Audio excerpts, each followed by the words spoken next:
In the early days of Islam, the Muslims were few, and the trials they faced were many. The streets of Makkah echoed with cruelty, and the enemies of Islam grew bolder each day. Yet, amidst this darkness, Allah sent light through the hearts of two powerful men, Hamza ibn Abdul-Muttalib and Omar ibn Al-Khattab. Their acceptance of Islam marked a turning point in the history of the Prophet Muhammad's mission. These were not ordinary conversions, they were bold, fearless declarations that shook the Quraysh to their core. In this powerful episode of the Seerah, we witness how divine guidance reached the hearts of lions, and how their strength would become a shield for the believers. Who was Hamza ibn Abdul-Muttalib? Hamza was the paternal uncle of the Prophet Muhammad and one of the most respected warriors of the Quraysh. Brave, skilled in battle, and deeply loyal to his tribe, Hamza was known for his strong personality and his love for hunting. Though he was close to the Prophet Muhammad by blood and friendship, he had not yet accepted the message of Islam during its early years. Hamza's conversion came suddenly, but it was destined. One day, while the Prophet Muhammad was near the Kaaba, Abu Jahl, one of the staunchest enemies of Islam, insulted him publicly and hurled offensive words at him. The Prophet Muhammad remained silent and walked away with patience. A slave girl who witnessed the incident ran to Hamza and told him what had happened. Furious at the insult to his nephew, Hamza marched straight to Abu Jahl. With his bow in hand, he struck Abu Jahl on the head and said, "Do you insult him while I follow his religion and say what he says?" Though Hamza had not previously declared his faith, these words came from a heart filled with conviction. That moment became the start of his true journey to Islam. Hamza's strength becomes Islam's shield. Unlike many new Muslims, Hamza did not hide his faith. His strong status in the Quraysh protected him, and he used that position to openly support the Prophet Muhammad. With Hamza on their side, the Muslims now had a fierce warrior who would not back down in the face of threats.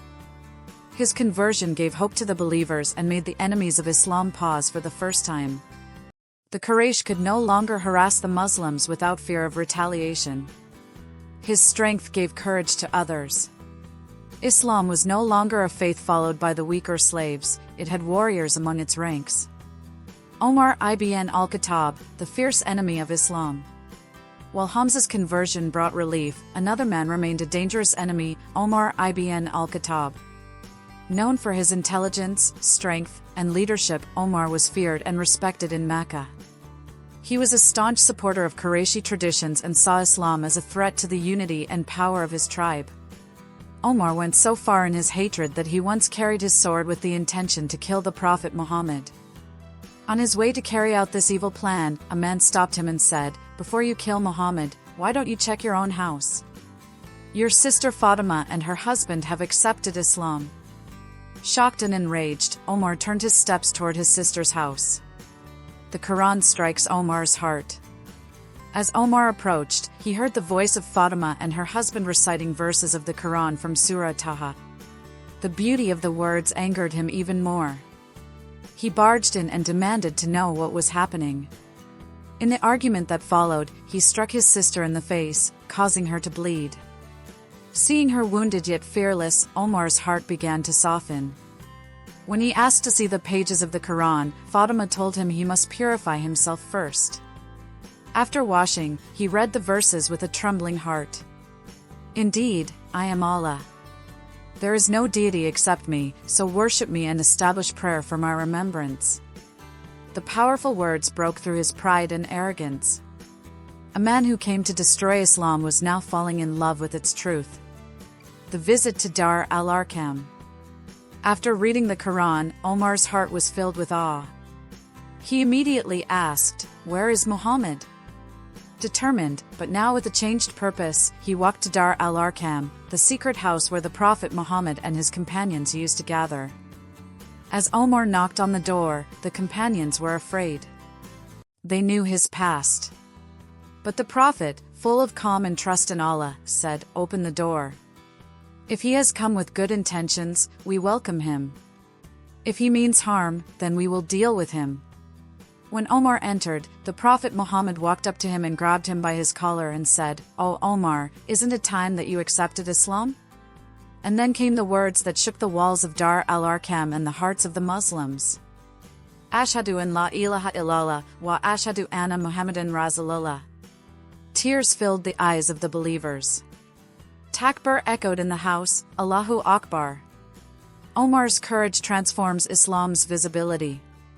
Unlike earlier converts who kept their faith secret, Omar was bold. He immediately asked the Prophet Muhammad, "Aren't we on the truth whether we are dead or alive?" The Prophet replied, "Yes, O Omar." "Then why should we hide?" Omar led the Muslims in a public walk to the Kaaba, one group led by Hamza and the other by Omar.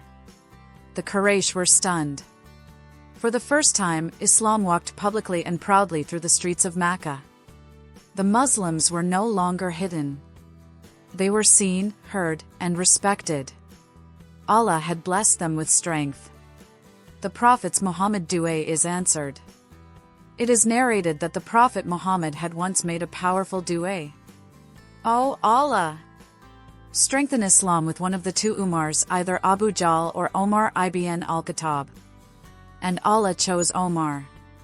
His acceptance of Islam was not just a blessing, it was an answer to the prayer of the Prophet Muhammad. Omar would later go on to become the second caliph of Islam and one of the most just rulers in human history. A new chapter begins. The conversions of Hamza and Omar were not just personal victories, they were turning points in Islamic history. Through Hamza, Islam gained physical strength and tribal protection. Through Omar, it gained boldness, visibility, and future leadership. Both men, once living among those who opposed the Prophet Muhammad, became his strongest supporters. Their stories remind us that guidance comes from Allah alone. Even the hearts of the strongest enemies can turn when touched by the truth of the Quran. In a time when hope seemed distant, Allah's help came in powerful and unexpected ways, through two lions of Islam who would forever change the course of history. A new dawn for Islam. The acceptance of Islam by Hamza ibn Abdul-Muttalib and Omar ibn Al-Khattab marked a defining moment in the seerah of the Prophet Muhammad. These were not ordinary conversions, they were powerful declarations of truth from two of the strongest and most respected men in Makkah. With Hamza's courage and Omar's leadership, the Muslims were no longer isolated or defenseless. They now had strength, protection, and a louder voice in a city that once sought to silence them. More importantly, their journeys show that no heart is beyond the reach of divine guidance. Even those who once stood as enemies of the Prophet Muhammad became his most loyal companions. Their stories are proof that Allah guides whom He wills, and that even in the darkest of times, relief and victory are always near.